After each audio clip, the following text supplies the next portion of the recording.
DD किसान, बदलते भारत की शान।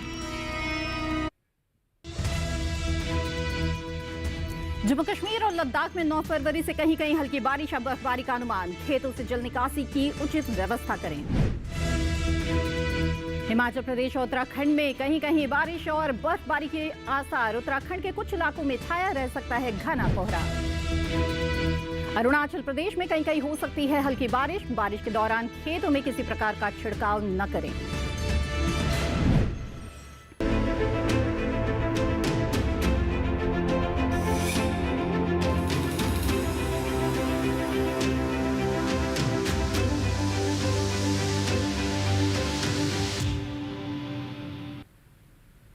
नमस्कार, आप देख रहे हैं दूरदर्शन किसान। मैं हूं मोनालिसा। स्वागत है आप सभी का मौसम खबर में। मौसम खबर में बताते हैं हम आपको मौसम पूर्वानुमान के बारे में। इसके साथ ही वायु की गुणवत्ता, पर्यटन पूर्वानुमान की भी देते हैं जानकारी। तो आइए मौसम खबर की शुरुआत करें मौसम पूर्वानुमान से। देखते हैं देश के वो कौन से हिस्से हैं जहां पर आने वाले 24 से 48 घंटों के दौरान बारिश हो सकती है या फिर कहां कहां मौसम साफ रहेगा। उत्तर भारत पर सबसे पहले नजर डालेंगे। जैसे कि आप देख रहे हैं, चाहे वो पहाड़ी इलाके हों या फिर मैदानी इलाके, बिल्कुल साफ मौसम यहाँ पर रहने वाला है। जहां जम्मू कश्मीर, लद्दाख, हिमाचल प्रदेश, उत्तराखंड, साथ ही पंजाब, हरियाणा, दिल्ली, पश्चिमी उत्तर प्रदेश और पूर्वी उत्तर प्रदेश में आने वाले 24 से 48 घंटों के दौरान हम देख रहे हैं कि बिल्कुल साफ मौसम रहेगा। बारिश के कोई भी आसार नहीं है। तो आप यहां पर कृषि कार्य, जो सस्य क्रियाएं हैं, वो कर सकते हैं आसानी से। बिहार, झारखंड, ओडिशा, गांगे पश्चिम बंगाल, उप हिमालय पश्चिम बंगाल और सिक्किम में भी मौसम साफ रहेगा। इसके अलावा असम, मेघालय, नागालैंड, मणिपुर, मिजोरम और त्रिपुरा में भी बारिश के आसार नहीं है। लेकिन अरुणाचल प्रदेश में कहीं कहीं बारिश हो सकती है। तो यहां पर आपको छिड़काव अगर आप करने की सोच रहे हैं तो फिलहाल टाल दीजिए। इसके अलावा जो देश के पूर्वी भारत और पूर्वोत्तर भारत के बाकी हिस्से हैं, यहां पर साफ मौसम रहेगा। दक्षिण भारत का भी रुख करें तो यहां पर भी साफ मौसम हमें नजर आ रहा है। तेलंगाना, तटीय आंध्र प्रदेश, रायलसीमा, तमिलनाडु, पुडुचेरी, केरल, इसके अलावा कर्नाटक, साथ ही अंडमान निकोबार द्वीप समूह हो या फिर लक्षद्वीप, यहां पर भी हमें नजर आ रहा है कि बिल्कुल साफ मौसम रहने वाला है और बारिश के कोई भी आसार फिलहाल नहीं है। इसके अलावा देखिए, कोंकण, गोवा, मध्य महाराष्ट्र, मराठवाड़ा, विदर्भ में भी मौसम साफ रहेगा। मध्य प्रदेश और छत्तीसगढ़ की बात करें तो यहां पर भी बारिश के आसार नहीं है। गुजरात, सौराष्ट्र, कच्छ और राजस्थान, पश्चिमी राजस्थान हो या फिर पूर्वी राजस्थान, यहां पर भी मौसम साफ रहने वाला है। तो यहां पर आपको खेतों में हल्की सिंचाई करती रहनी है। उसके अलावा निराई गुड़ाई का काम करें और जो भी सस्य क्रियाएं हैं यहां पर आप आसानी से इस वक्त कर सकते हैं और बिल्कुल साफ मौसम यहां पर रहने वाला है। तो जाना आपने मौसम पूर्वानुमान कैसा है आने वाले 24 से 48 घंटों का। मौसम से जुड़ी हुई और भी कई महत्वपूर्ण जानकारियां मौसम खबर में हम आपको देंगे, लेकिन फिलहाल वक्त हो गया है एक छोटे से ब्रेक का। बने रहे हमारे साथ।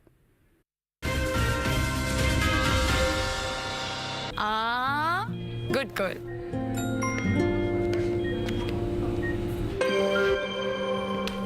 आगे सैलरी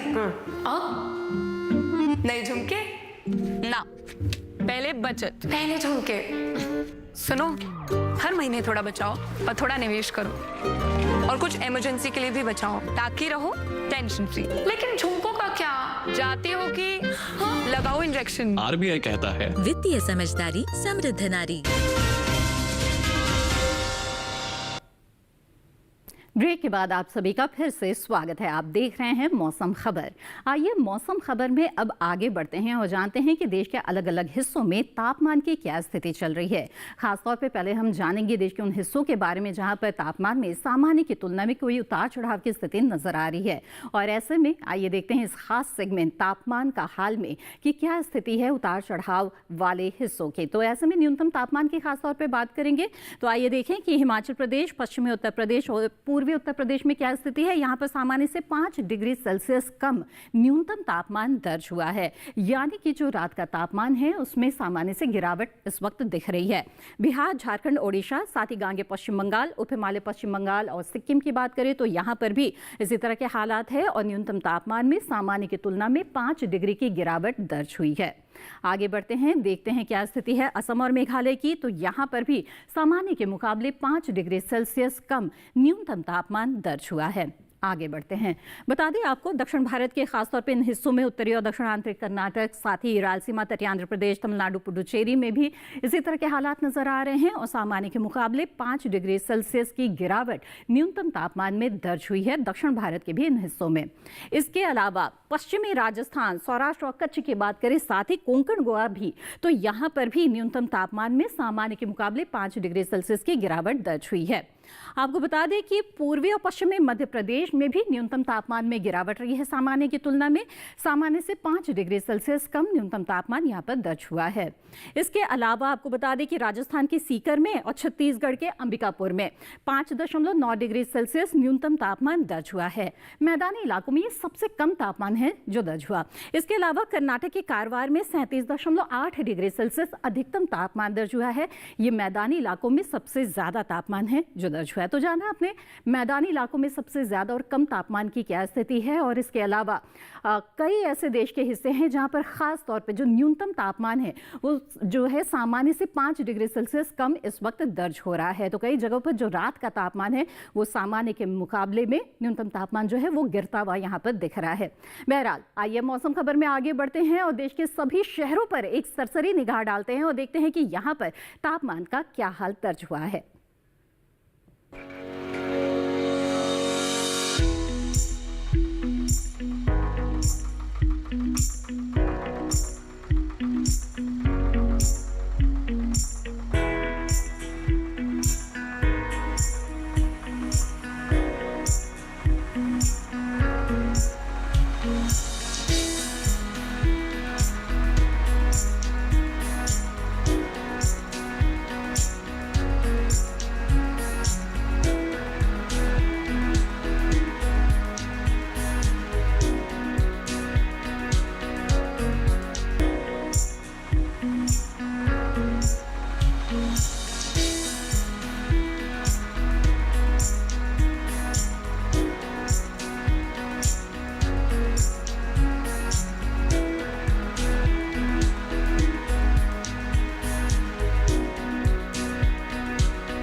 जहां तो देश भर के तापमान का जायजा हमने ले लिया और कृषि कार्य में तापमान की जानकारी की बेहद ही महत्वपूर्ण भूमिका होती है, क्योंकि अनुकूल तापमान मिलने पर कीट और बीमारियों का जो प्रकोप है उसकी आशंका काफी बढ़ जाती है। तो किसानों को सतर्क रहने की आवश्यकता होती है। इसके अलावा जो खेत है उसमें नमी भी तापमान के आधार पर किसानों को बनाए रखने की जरूरत होती है। तो ये जानकारी आपके बहुत काम आने वाली है। तो तापमान का हाल हमने जान लिया और इसी के साथ यहाँ पर मौसम खबर में रुकेंगे एक और छोटे से ब्रेक के लिए। ब्रेक के बाद आगे और भी कई महत्वपूर्ण जानकारी है, जैसे कि वायु की गुणवत्ता, पर्यटन पूर्वानुमान, साथ ही मौसम के लिहाज से खेती किसानी की भी जानकारी आपको देंगे।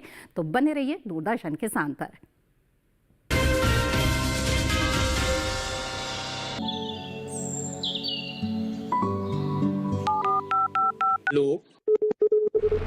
कार्यक्रम के पहले कॉलर जुड़ के हम इस बीच हमारे पास कुछ ईमेल्स भी आए हैं। सवाल पूछिए अपना। जाड़े में जो मकान पैदा करेंगे इनमें कौन सी सावधानी बरतनी है? गर्म इलाकों के लिए आप HRM 99 इनसे आप कुछ फल ले सकते हैं। जैस्मीन के पेड़ पे जैस्मीन फल निहाय उसको पूरी खुली धूप चाहिए। फसल में कीट लगा हो या कोई बीमारी, पशुपालन में हो कोई दिक्कत या चाहिए कोई जानकारी, फोन उठाइए, नंबर मिलाइए और कहें हेलो किसान।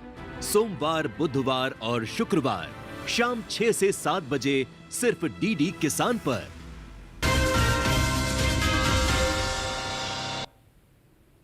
ब्रेक के बाद आप सभी का फिर से स्वागत है। आप देख रहे हैं मौसम खबर।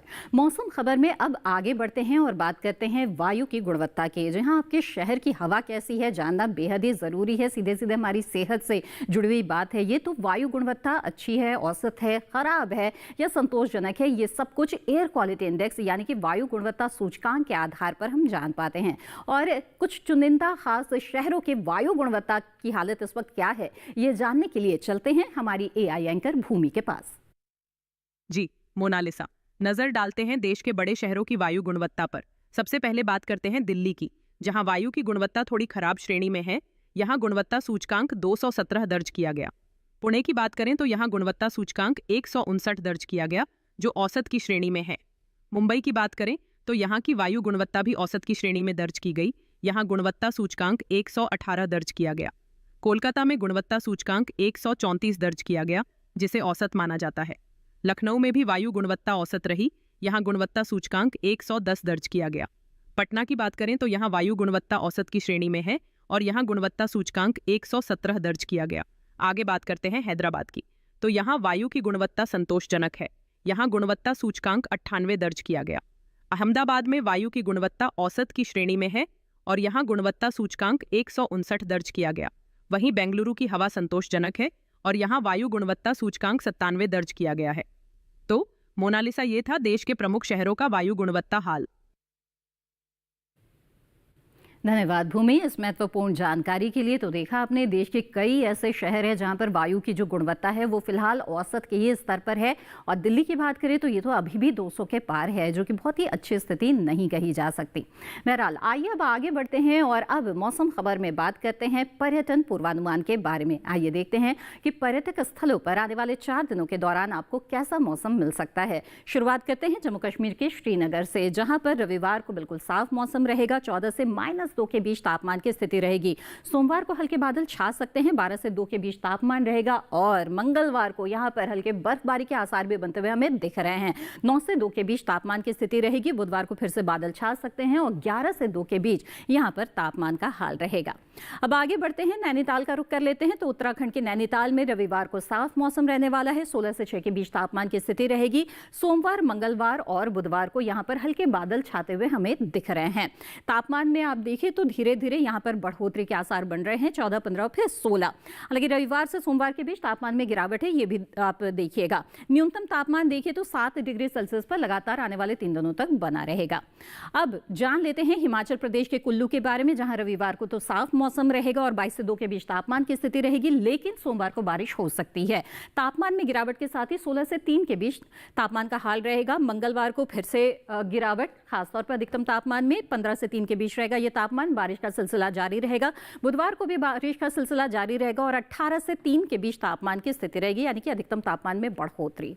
और सिक्किम के गैंगटॉक की बात अगर करें तो यहां पर हमें लगातार 4 दिनों तक हल्के बादल छाते हुए दिख रहे हैं। तापमान की अगर बात करें तो यहाँ पर तापमान में, खासतौर पर अधिकतम तापमान में थोड़े से गिरावट के आसार नजर आ रहे हैं। न्यूनतम तापमान लगभग एक सा बना रहेगा, 8 डिग्री सेल्सियस, और बुधवार को 1 डिग्री की बढ़ोतरी के साथ ये 9 डिग्री पर आ सकता है। तो रविवार, सोमवार को 18 डिग्री अधिकतम तापमान और फिर 17-16 करके जो तापमान में गिरावट है वो आ सकता है। अब जान लेते हैं कि बिहार के राजगीर में क्या स्थिति रहने वाली है। तो यहाँ पर बिल्कुल साफ मौसम हमें नजर आ रहा है आने वाले 4 दिनों के दौरान। तापमान की बात करें तो कोई उतार चढ़ाव की स्थिति नहीं है। 25 डिग्री सेल्सियस अधिकतम तापमान लगातार बना रहेगा। 14 डिग्री सेल्सियस न्यूनतम तापमान की स्थिति बरकरार रहने वाली है। रविवार से लेकर बुधवार तक कोई उतार चढ़ाव की स्थिति नहीं है और साफ मौसम यहां पर बना रहेगा। आइए अब जान लेते हैं क्या हाल रहने वाला है गोवा के पणजी में। तो यहां पर भी बिल्कुल साफ मौसम हमें दिख रहा है। 35 से 21 के बीच तापमान की स्थिति रविवार को रहेगी। 1 डिग्री की गिरावट अगले दिन हम देख रहे हैं। 34 डिग्री सेल्सियस रहेगा अधिकतम तापमान, तो न्यूनतम 21। ये तापमान अगले दिन मंगलवार को भी बरकरार रहेगा और बुधवार को जो अधिकतम तापमान है उसमें फिर 1 डिग्री की गिरावट आ सकती है और 33 से 21 के बीच तापमान का हाल यहां पर मिलने वाला है। अब बात करते हैं केरल के कोट्टायम के बारे में। तो यहाँ पर आने वाले 4 दिनों के दौरान लगातार हल्के बादल छाते हुए हमें दिख रहे हैं। 35 डिग्री सेल्सियस अधिकतम तापमान लगातार बना रहेगा। 22 डिग्री सेल्सियस न्यूनतम तापमान की स्थिति रविवार, सोमवार, मंगलवार और बुधवार को लगातार बना रहेगा। कोई उतार चढ़ाव की स्थिति तापमान में नहीं है और हल्के बादल छाए हुए रहेंगे। तो कह सकते हैं कि एक प्लेजेंट सा मौसम यहाँ पर मिलने वाला है कोट्टायम में आपको। अब जान लेते हैं तमिलनाडु के रामेश्वरम के बारे में। यहाँ पर भी बादलों की लुकाछुपी का खेल चलता रहेगा और इसके अलावा 31 से 24 के बीच में तापमान की स्थिति रहेगी रविवार को। सोमवार को 32 से 25 ये तापमान अगले दिन मंगलवार को भी बरकरार रहेगा और साथ ही 32 से 24 के बीच बुधवार को तापमान की स्थिति रहेगी। तो देख रहे हैं आप, बहुत ज्यादा उतार चढ़ाव नहीं है। 1 डिग्री का ऊपर नीचे जो है तापमान में ये यहाँ पर मिल सकता है, बहुत ज्यादा नहीं है। मध्य प्रदेश के उज्जैन का रुख करें तो यहाँ पर धुंध मिल सकता है और उसके बाद बादलों की स्थिति भी आपको मिल सकती है। 26 डिग्री सेल्सियस यहाँ पर अधिकतम तापमान रहेगा रविवार, सोमवार को। तो मंगलवार और बुधवार को 27 डिग्री सेल्सियस। न्यूनतम तापमान भी 13 डिग्री सेल्सियस रविवार और सोमवार को, फिर मंगलवार बुधवार को 14 डिग्री सेल्सियस। यानी कि सोमवार से मंगलवार के बीच में ही अधिकतम और न्यूनतम तापमान में 1 डिग्री की बढ़ोतरी हम देख रहे हैं। इसके अलावा बहुत ज्यादा उलटफेर नहीं है तापमान की स्थिति में। तो जाना अपने पर्यटक स्थलों पर किस तरह का मौसम आपको मिल सकता है आने वाले 4 दिनों के दौरान। तो अगर आप प्लान बना रहे हैं पर्यटक स्थलों पर जाने का तो ये जो जानकारी है आपके बहुत काम आने वाली है। आइए अब आगे बढ़ते हैं मौसम खबर में और अब बात करते हैं मौसम के लिहाज से खेती किसानी की। जानते हैं कि देश के अलग अलग हिस्सों में किसान जो इस वक्त खेती कर रहे हैं, रबी फसलें जिन्होंने ली हुई है, तो इस वक्त किस तरह के कृषि कार्य उन्हें करने चाहिए। कई जगह ऐसे भी है जहाँ पर रोग और कीट प्रबंधन को लेकर किसानों को सतर्क रहने की आवश्यकता है, सिंचाई करने की आवश्यकता है। तो देश के वो कौन से हिस्से हैं और किसानों को किस तरह के कृषि कार्य करने हैं, इस खास जानकारी के लिए चलते हैं हमारे एआई एंकर कृष के पास। तो कृष, बताइए हमें खेती किसानी से जुड़ी हुई अहम जानकारी। जी मोनालिसा, पश्चिमी पंजाब में दिसंबर में बोई गई गेहूं की फसल में दूसरी सिंचाई करें। जिन पौधों में फ्लैग स्मट रोग दिखाई दे उन्हें खेत से निकालकर जला दें ताकि रोग न फैले। गेहूं के खेतों में पीली रतुआ रोग की लगातार निगरानी जरूरी है और रोग के लक्षण दिखते ही अनुशंसित फफूंदनाशी का छिड़काव करें। तिलहनी फसलों को ठंड से बचाने के लिए हल्की सिंचाई लाभकारी रहेगी। पश्चिमी पंजाब के असमलत मैदानी इलाकों में गर्मी की सब्जियों की बुवाई के लिए खेत तैयार करें। गेहूं और सरसों में जरूरत के अनुसार सिंचाई करें। यहीं सरसों की फसल में माहू की नियमित निगरानी करें और प्रकोप ज्यादा दिखाई दे तो जरूरी दवा का छिड़काव करें। इसके अलावा फरवरी मध्य से मार्च अंत तक बोए जाने वाले गन्ने के लिए पूर्व सिंचाई करें। पंजाब के उप पर्वतीय इलाके में गन्ने की कटाई करें और गेहूं में पीली रतुआ रोग पर नजर रखें। वहीं मध्य पंजाब के मैदानी इलाके में सूरजमुखी और मक्का की बुवाई का ये उपयुक्त समय है। यहाँ इस समय फलों के नए बाग लगा सकते हैं। इसके साथ ही यहाँ इस समय बैंगन की पौध की रोपाई करें और माह के दूसरे पखवाड़े से गन्ने की बुवाई शुरू करें। ठंड और शुष्क मौसम से बचाव के लिए हल्की सिंचाई करें। वहीं मोनालिसा, हरियाणा के पश्चिमी इलाके में बदलते मौसम को ध्यान में रखते हुए गेहूं में सिंचाई करें और निराई गुड़ाई पर ध्यान दें। यहाँ ज्यादा नमी के कारण आलू और टमाटर में अगेती झुलसा रोग की संभावना है, इसलिए नियमित निगरानी जरूरी है। दिल्ली में भिंडी की अगेती फसल के लिए खेत तैयार करें। इसके अलावा यहाँ कद्दू वर्गीय सब्जियों के अलावा मिर्च, टमाटर और बैंगन की नर्सरी लगाएं। साथ ही गोभी वर्गीय सब्जियों, टमाटर, मिर्च की तैयार पौध की रोपाई करें। खड़ी फसलों में सिंचाई और छिड़काव से बचें। इसके साथ ही गाजर, मूली, शलजम और शकरकंद में निराई गुड़ाई करें। तो मोनालिसा, ये थी इस हफ्ते की इन तीनों राज्यों के अलग अलग इलाकों के लिए विस्तृत कृषि सलाह।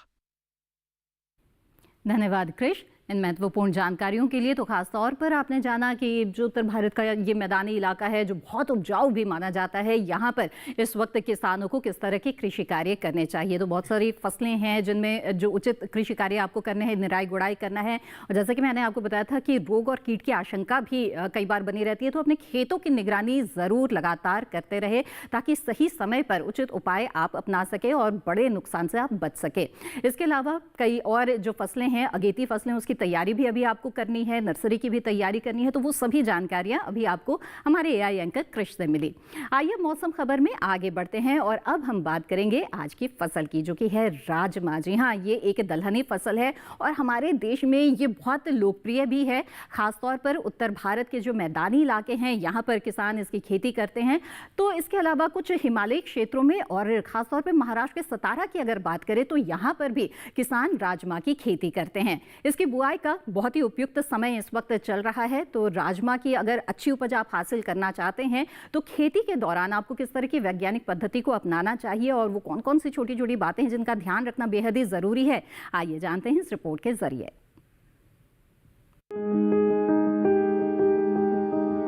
राजमा की बुआई के लिए अभी का समय उपयुक्त है। बुआई से पहले खेत को अच्छी तरह जोतकर मिट्टी को भुरभुरा बना ले। बोते समय कतार से कतार के बीच की दूरी 30 से 40 सेंटीमीटर के बीच होनी चाहिए, जबकि बीज से बीज का फासला 10 सेंटीमीटर के करीब रखें। राजमा के लिए 2-3 बार सिंचाई की जरूरत होती है। बुआई के 4 हफ्ते बाद पहली सिंचाई करें, लेकिन ये सिंचाई हल्की ही होनी चाहिए। बाद में 1 माह के अंतराल पर सिंचाई करते रहें। पहली सिंचाई के बाद निराई गुड़ाई कर लें। गुड़ाई के समय थोड़ी सी मिट्टी पौधों पर चढ़ा दें, इससे फलियां लगने पर पौधे गिरेंगे नहीं। राजमा को मोज़ेक रोग लग जाता है। पत्तियों पर इसका असर दिखते ही कृषि वैज्ञानिक की सलाह से उचित दवा का छिड़काव करें। साथ ही जिन पौधों में बीमारी लगी है उन्हें निकाल कर पहले ही फेंक दें। राजमा की फसल में सफेद मक्खी या माहू कीट भी लग जाता है। राजमा की फलियां 125 से 130 दिन में पककर तैयार हो जाती हैं। कटाई के बाद फसल को 1 दिन के लिए खेत में पड़ी रहने दें। बाद में मड़ाई करके दाना निकाल लें। मड़ाई समय पर करें,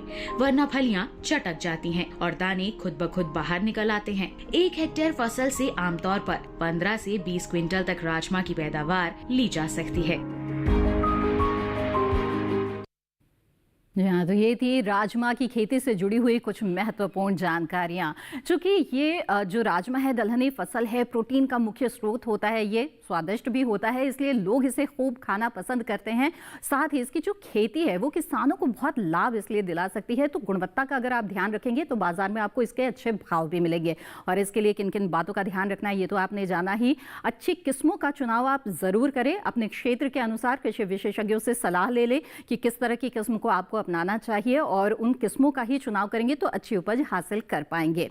तो मुझे उम्मीद है कि राजमा की खेती से जुड़ी हुई ये सभी जो जानकारियां थी ये आपके बहुत काम आने वाली हैं। बहरहाल मौसम खबर में इसी के साथ बढ़ेंगे आगे और चलते चलते एक नजर डाल देते हैं सुर्खियों पर। जम्मू कश्मीर और लद्दाख में 9 फरवरी से कहीं कहीं हल्की बारिश या बर्फबारी का अनुमान। खेतों से जल निकासी की उचित व्यवस्था करें। हिमाचल प्रदेश और उत्तराखंड में कहीं कहीं बारिश और बर्फबारी के आसार। उत्तराखंड के कुछ इलाकों में छाया रह सकता है घना कोहरा। अरुणाचल प्रदेश में कहीं कहीं हो सकती है हल्की बारिश। बारिश के दौरान खेतों में किसी प्रकार का छिड़काव न करें किसान।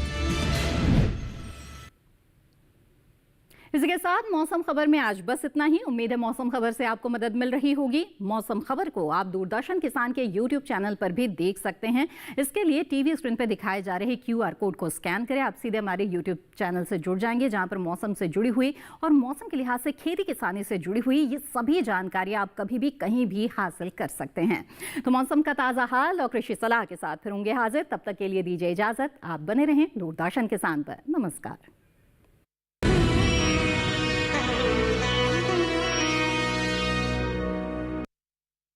वेलकम टू 100 करोड़ का कवच।